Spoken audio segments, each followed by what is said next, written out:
The laughter started before anyone said a word. Not quiet laughter, the kind people don't bother hiding.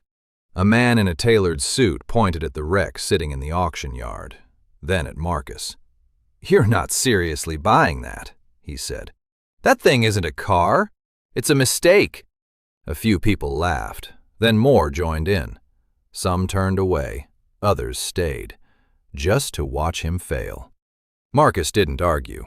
He didn't defend himself. He just pulled out $500 and paid for it. Right there, in front of everyone. And what nobody in that moment realized was that the same car they were laughing at would eventually be worth more than anything standing in that yard. If you've ever been judged for starting small, this story will hit you differently. Marcus wasn't reckless. He was cornered. Every morning began before the sun. Eggs on the stove, school uniform laid out, his 7-year-old daughter Nia rubbing sleep from her eyes while he forced himself to smile like everything was okay. It wasn't. The bills had started piling up faster than his paycheck could keep up. Rent was due in 4 days. The lights had already been disconnected once. And every decision now carried more than a price tag. Because when you're raising a child alone, mistakes don't just cost money. They cost security. That's why the car mattered. Because Marcus didn't see twisted metal. He saw a chance. A dangerous one. But maybe the only one he had left. And what he noticed beneath that rust was something nobody else in that auction yard saw. Everyone at that auction saw the same thing. A destroyed car. Shattered windshield. Hood caved in like something heavy fell on it. Front axle bent. Paint completely gone on one side. Just bare, dull metal catching the morning light like a wound. The auctioneer barely tried. Started the bid low because he knew nobody serious would touch it. But Marcus had been there for 2 hours before the bidding started. While others grabbed coffee and talked numbers on cleaner cars, he was on his knees in the dirt, running his hand along the frame, checking the underside, pressing on the firewall. He pulled out his phone and looked up 3 things quietly. The engine block, untouched.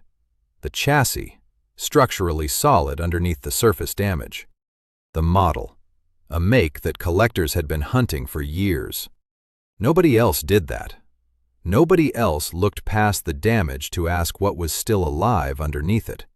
When the CEO cracked his joke and the room laughed, Marcus wasn't embarrassed. He was calculating. $500 for a car worth potentially 20 times that, if the work got done right. That word, if, carried everything. He didn't have a garage. He didn't have professional tools. He'd watched repair videos late at night after Nia fell asleep, but watching something and doing it are 2 completely different things. He knew the risk. He felt it in his chest when he handed over that money. But he also knew something the CEO didn't. Opportunity rarely looks clean when you find it. Is this a calculated risk? Or the most expensive mistake of his life? The car sat in his driveway like a problem that wouldn't stop staring at him. Day 1, Marcus popped the hood with confidence. He had his phone propped up, a video playing, and a second-hand wrench set he'd bought from a garage sale the week before. He was ready. Then he saw it. The wiring behind the engine, melted in 3 places. Not in any video he'd watched. Not in any forum he'd read. Just sitting there, quietly making everything harder. He closed the hood, stood there in the cold, didn't say a word. Nia appeared at the front door in her pajamas. "Daddy, is the car fixed yet?" "Not yet, baby." "How long?" He didn't have an answer. The days that followed weren't cinematic. There was nothing motivating about crouching under a car after a full shift at work, hands numb, back aching, instructions on a cracked phone screen he could barely read in bad lighting. Parts he ordered online arrived wrong. One piece he needed was back-ordered for 3 weeks. A neighbor walked by one evening, looked at the car, looked at Marcus, and shook his head slowly without saying a single word. That silence was somehow worse than the CEO's joke. Money was tightening. He'd pulled from the small emergency fund he kept for Nia, just enough to cover 2 parts he couldn't avoid. He told himself he'd replace it. But the fund didn't refill itself, and the car wasn't moving. Doubt doesn't arrive all at once. It builds. It shows up in small moments, when the wrench slips, when a part doesn't fit, when you're exhausted and the problem looks exactly the same as it did yesterday. Marcus started asking himself the question he'd been avoiding. What if he was wrong? What if the CEO was right? Not because he was smarter, but because Marcus had simply made a desperate decision dressed up as a calculated one. He wasn't sure anymore. Will he walk away or find a way through? He almost sold the parts. 3 weeks in, Marcus sat at the kitchen table at midnight, Nia asleep down the hall, and typed out a listing. He was going to sell what he'd already bought, cut his losses, and call it a lesson. His finger hovered over the post button. He didn't press it. Instead, he stared at the ceiling for a long time. Then he grabbed a notebook, the one Nia used for drawings, and flipped to a blank page. He wrote one question at the top.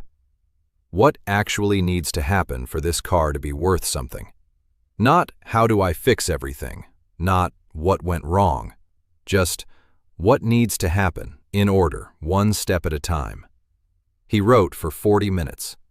By the end, the overwhelming broken car in his driveway had become a list of 12 specific problems, not one giant failure, 12 smaller ones, each with a possible solution, each with a rough cost, each with a realistic timeline. Something shifted in his chest. He hadn't been failing at the project. He'd been trying to carry the whole thing at once, and nobody can carry everything at once.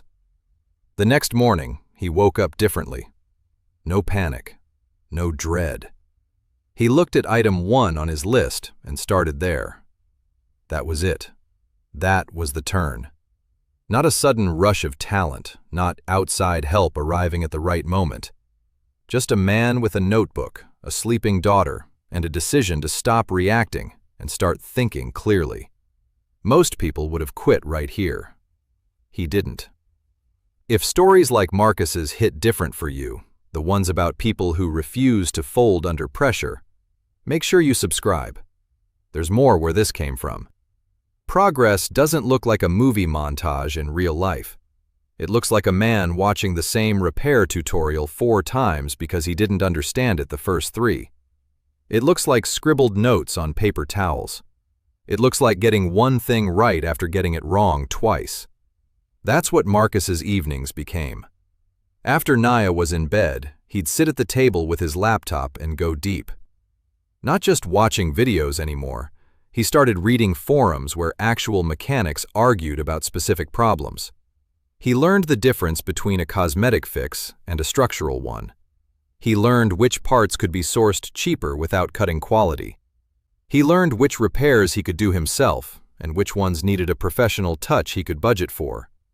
Slowly, the car started responding.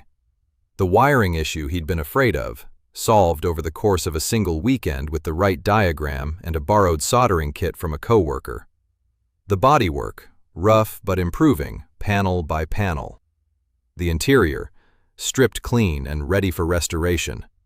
It wasn't beautiful yet, but it was becoming something. And Marcus was becoming something too.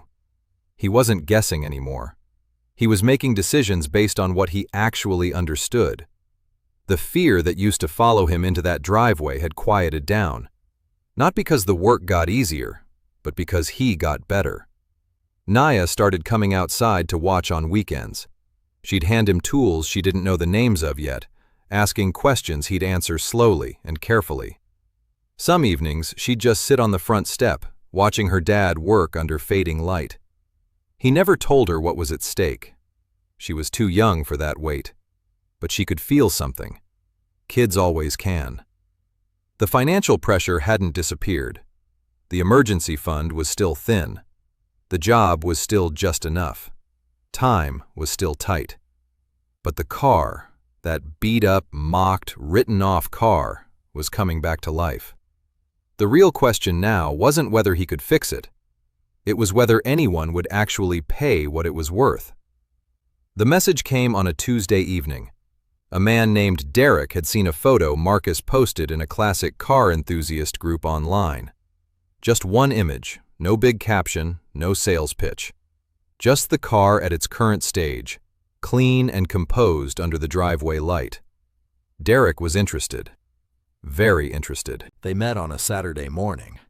Derek walked around the car slowly, hands in his pockets, saying nothing for the first 2 minutes. Marcus stood to the side and let him look. He didn't oversell, didn't rush, just waited. Then Derek stopped. "Who did the restoration work?" "I did," Marcus said. Derek looked at him the way the CEO had, but different, not mocking, measuring. "You do this professionally?" "No." "Any certification? Shop experience?" "No." Derek nodded slowly, lips pressed together. "The work is good, but I need to know I'm buying from someone who knows what they're doing. No offense, I just don't know you." There it was, the gap between what Marcus had built and what the world was willing to believe about him. He could feel Nia watching from the front window. He'd seen her peek through the curtain when Derek pulled up. She didn't fully understand what was happening, but she understood that it mattered to her father. And in that moment, Marcus wasn't thinking about the money. He wasn't thinking about the CEO, or the laughing crowd at the auction, or the sleepless nights at the kitchen table. He was thinking about what he knew to be true, and whether he had the steadiness to stand in it without flinching. He looked at Derek calmly. "Let me show you the documentation. Every part, every repair, every decision I made and why." Derek paused, then nodded. He wasn't doing this for recognition anymore. He was doing it for his daughter's future. Derek bought the car. Not that same morning. He took 4 days to think, verify, and inspect a second time. Marcus didn't chase him, didn't drop the price out of desperation, didn't send a single follow-up message. He waited. He trusted the work. On a Friday afternoon, Derek transferred $100,000. Marcus sat in his car in a parking lot and read the notification 3 times. Not because he didn't believe it, but because he wanted to feel it fully before the moment passed. He called nobody. He didn't post anything online. He just sat there for a few minutes in complete quiet, hands on the wheel, staring at nothing. Then he drove to pick up Nia from school. She climbed into the back seat, dropped her backpack, and immediately started telling him about something that happened at lunch. He listened to every word, asked her questions, laughed at the right parts. He didn't tell her that day, or the next. He didn't celebrate. He settled what needed to be settled. Quietly, carefully, like someone who understood exactly how hard it had been to get here. The CEO never found out.